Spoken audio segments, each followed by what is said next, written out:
Pernah nggak sih teman-teman ngerasa terlalu dikendalin sama kekurangan-kekurangan yang kita jalanin dalam kehidupan ini? Kita nyari uang biar gak kurang makan, kita bangun hubungan sama orang lain biar gak kurang temen, kemudian kita berusaha menjadi yang terbaik biar gak diremehin sama orang atau kurang hormat dari orang lain. Akibatnya, mungkin beberapa dari kita cuma fokus sama apa yang bikin kita aman dan nyaman. Dan seringkali kita juga ngelakuin hal-hal yang sebenarnya gak sesuai mungkin dengan diri kita. Tapi karena hal itu membuat kita nyaman, jadinya diterusin aja gitu. Atau kita ngerasa hidup kita itu gak bermakna dan stuck di situ aja. Kita ngerasa gak berkembang dan ngerasa hidup itu gitu-gitu aja. Nah, tahu gak sih bahwa masalah yang kita alami saat ini sebenarnya pernah dibahas sama psikolog. Salah satu psikolog terkenal bernama Abraham Maslow.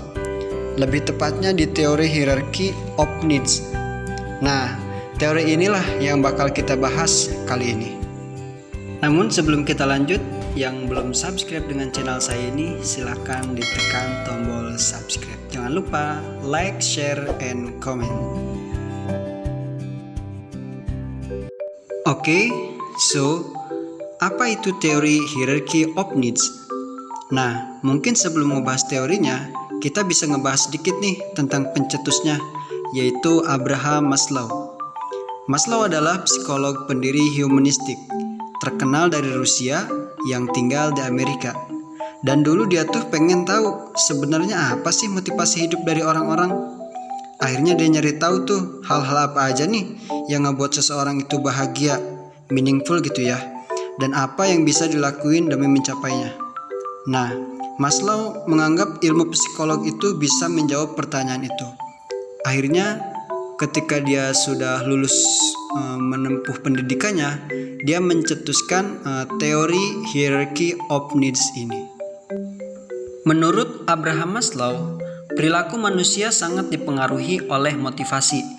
Hal ini menyebabkan Maslow menganjurkan sebuah teori motivasi dengan tujuan untuk mengarahkan perilaku manusia agar bisa diarahkan untuk mencapai tujuan.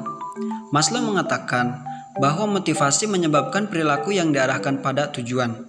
Melalui motivasi, manusia bisa diarahkan untuk kebutuhan tertentu.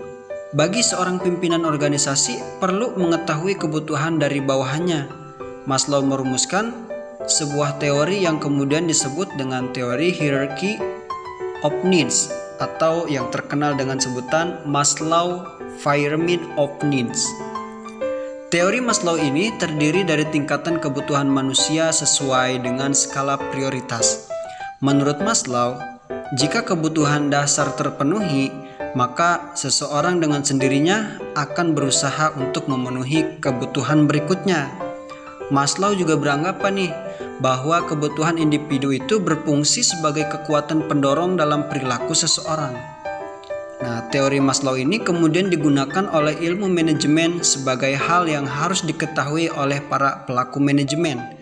Yang paling utama harus diketahui oleh pimpinan organisasi. Karena dengan memahami teori motivasi ini, maka pimpinan seharusnya mampu mengarahkan sumber daya manusia menjadi lebih produktif dan optimal. Dalam teori hierarki kebutuhan dari Abraham Maslow ini, kebutuhan manusia dapat diklarifikasikan menjadi 5. Yang pertama yaitu kebutuhan fisiologis, yaitu merupakan kebutuhan dasar seseorang yang meliputi makanan, pakaian, tempat tinggal, udara, air, dan lain sebagainya. Kebutuhan ini berhubungan dengan kelangsungan hidup dan pemeliharaan kehidupan manusia. Tanpa memenuhi kebutuhan ini, maka seseorang akan kesulitan untuk bertahan hidup. Jadi kebutuhan fisiologis ini kebutuhan yang sangat mendasar bagi kehidupan seseorang. Kemudian yang kedua yaitu kebutuhan keselamatan. Kebutuhan ini juga penting bagi manusia. Semua orang menginginkan keamanan kerja, perlindungan terhadap bahaya, keamanan properti, dan lain sebagainya. Biasanya kebutuhan ini akan muncul setelah kebutuhan fisiologis terpenuhi. Jadi ketika kebutuhan fisiologis itu sudah terpenuhi, baik dari makanan, tempat tinggal, dan lain sebagainya sudah terpenuhi, maka akan muncul kebutuhan keselamatan. Keselamatan untuk hartanya, keselamatan untuk dirinya, kemudian keselamatan untuk keluarganya juga. Kemudian yang ketiga yaitu kebutuhan sosial. Kebutuhan ini muncul dari masyarakat. Manusia merupakan makhluk sosial, sehingga butuh untuk berinteraksi dengan manusia lain. Kebutuhan ini menjadi penting. Kenapa? Karena manusia pada hakikatnya tidak bisa hidup sendiri. Manusia butuh orang lain sebagai bentuk interaksi sosial. Misalnya, manusia itu membutuhkan yang namanya cinta, kemudian kasih sayang, rasa memiliki, persahabatan, percakapan, dan lain sebagainya. Semua itu manusia membutuhkan. Setelah kebutuhan fisiologisnya terpenuhi, kemudian keselamatannya sudah terpenuhi, pasti manusia membutuhkan yang namanya kasih sayang, kemudian rasa cinta, persahabatan, dan lain sebagainya. Yang keempat yaitu kebutuhan penghargaan. Kebutuhan ini berhubungan dengan keinginan untuk menghargai diri sendiri, pengakuan dan rasa hormat dari orang lain. Sebagaimana manusia sebagai makhluk sosial, maka seseorang merasa bahwa dirinya ingin dihargai oleh orang lain. Seseorang ingin merasa dibutuhkan oleh orang lain dan ingin orang lain melihat dirinya sebagai seseorang yang spesial. Terakhir, yang kelima yaitu kebutuhan aktualisasi diri, yaitu kebutuhan untuk membuktikan dan menunjukkan diri kepada orang lain. Untuk melakukan itu, seseorang akan mengembangkan diri sendiri semaksimal mungkin untuk menjadi versi terbaik dari dirinya sendiri. Tapi gak banyak orang yang bisa mencapai tahap ini. Kenapa? Karena kebanyakan dari mereka masih memiliki kebutuhan yang belum terpenuhi. Kebutuhan tingkat ini juga berbeda dengan kebutuhan-kebutuhan sebelumnya. Pada tingkatan ini, kita tidak lagi berhasrat pengen dihargai orang lain maupun persahabatan atau cinta mereka. Hal terpenting pada tahap ini adalah membuktikan pada diri sendiri. Bentuk aktualisasi diri bukanlah hal yang gampang untuk dicapai, karena perlunya dukungan dari berbagai pihak. Apabila kebutuhan ini gak bisa dicapai, nantinya akan bikin gelisah, kemudian gak tenang, tegang, bahkan merasa harga diri kurang.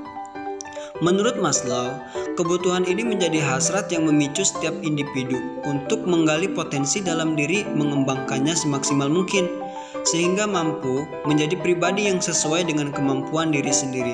Contoh yang sering digunakan adalah Vincent van Gogh, yaitu pelukis terkenal asal Belanda.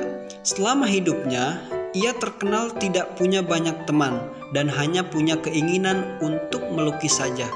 Banyak yang mengatakan bahwa dalam kasus ini ia udah ada di tahap terakhir dari hierarki kebutuhan Maslow, walaupun kebutuhan lainnya tidak terpenuhi. Tapi menurut Maslow semua justru udah terpenuhi. Makanya Van Gogh bisa punya kebutuhan akan aktualisasi sendiri, yaitu mengembangkan dan menjual lukisannya yang dia buat. Kebutuhan yang dimiliki Van Gogh udah terpenuhi karena menurutnya untuk hidup cuma butuh kebutuhan dasar saja. Nah, oke teman-teman, setelah mendengar penjelasan tadi yang telah saya sampaikan, semoga kehidupan kita dapat lebih terarah. Amin ya Allah ya Rabbal Alamin. Terima kasih. Wassalamualaikum warahmatullahi wabarakatuh.